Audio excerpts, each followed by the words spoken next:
Johnny and Pauline Falk are adventurous travelers. In 1937, they board the Pan Am Clipper in San Francisco Bay.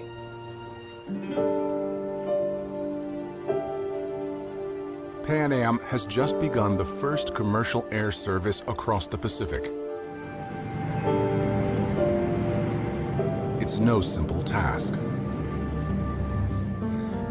The small float plane faces an 8,200-mile flight path. It pushes the limits of its range to fly between tiny dots scattered across the Great Sea. Airborne at last, Pauline writes in her diary, "The flight is so smooth. There's no feeling about it." After 19 hours, they make their first landing. Pearl Harbor, Hawaii. This American territory is barely American. Its people are more rooted in the Pacific.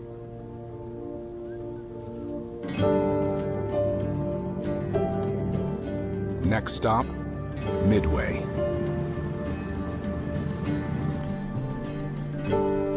Johnny films an idyllic scene on an island that will soon become infamous. The Goonie birds are marvelous in the sand dunes.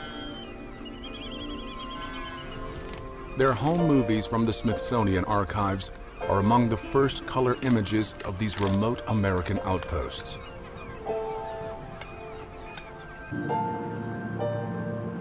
Then, Wake Island. It's uninhabited until Pan Am turns it into a first-class way station.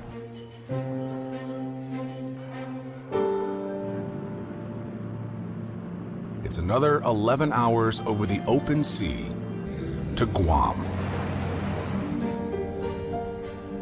The most tropical place yet. Drove to Agana, the largest town. A small military base protects 20,000 American nationals.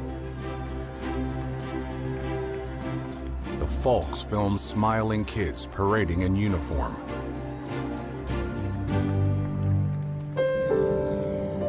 Their next stop will be a much longer stay.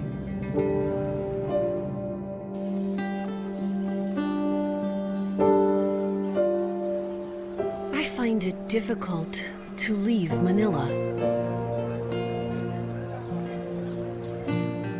The Philippines have been in U.S. hands since 1898. It's America's most distant territory. The edge of a young empire defined in neon.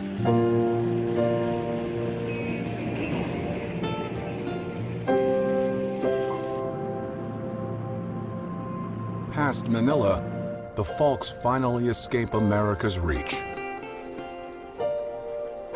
Nothing looks familiar. In Hong Kong Harbor, ships have sails like seashells. In China, the boats are simpler.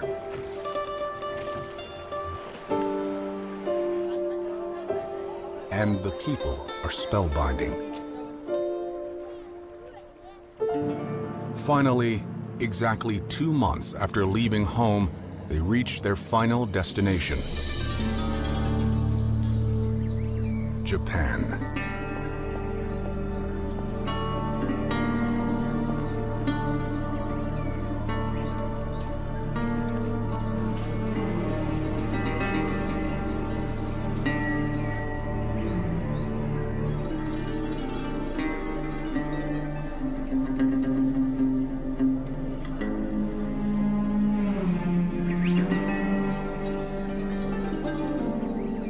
Johnny and Pauline's journey is remarkable, and their path is prophetic. They have crossed an ocean that Ferdinand Magellan named Mar Pacifico, the peaceful sea.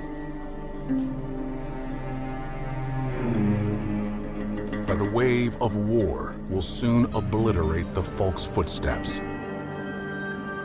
replacing scenes of peace with scenes of a cataclysm no one can yet imagine.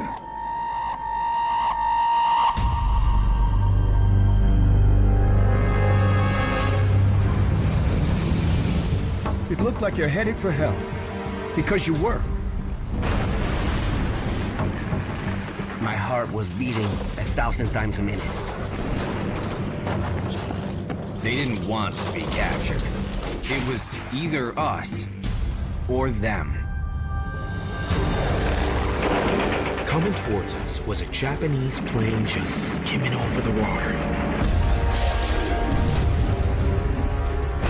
My eyes were paining with oil, but we got a rope and were taken aboard. The beach was a mountain. We didn't think of ourselves as heroes. It's not just what I remember. It's what I'll never forget.